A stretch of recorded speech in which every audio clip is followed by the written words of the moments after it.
Hi, my name is James, and today we're going to be talking about the difference between Ford V8 engines and Chevy V8 engines and how to differentiate the two. Now, before the famous pushrod engines of the 1950s, Ford and Chevy were doing two completely different things.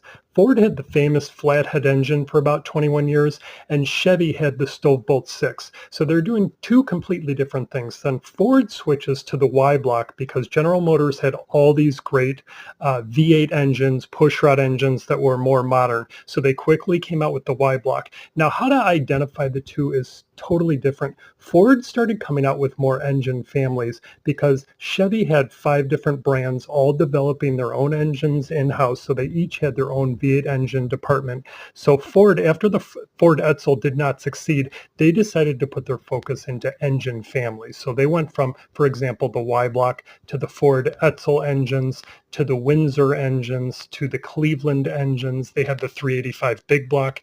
They eventually went to the modular engines, where Chevy sort of consolidated all their engines. They eventually went to the corporate engines, and Chevy engines are typically referred to just as small blocks and the number of the cubic inch displacement. So, for example, Ford, you would say this vehicle has an FE engine or a Cleveland engine or a small block Windsor engine, where Chevy, you just might say 350 small block or 427 big block.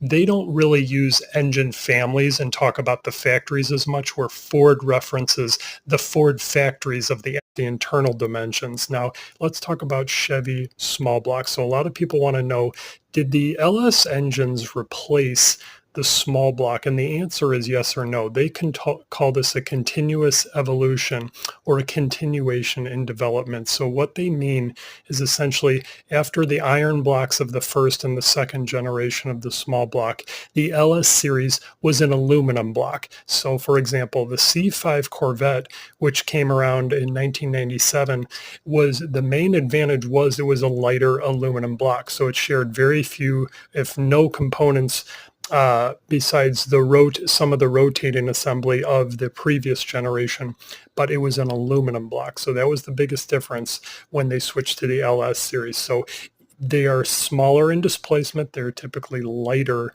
than Ford engines. And so the LS swap is essentially when you take a newer LS engine and put it into an older Chevy product that would have had the original small block. That is what's the most popular.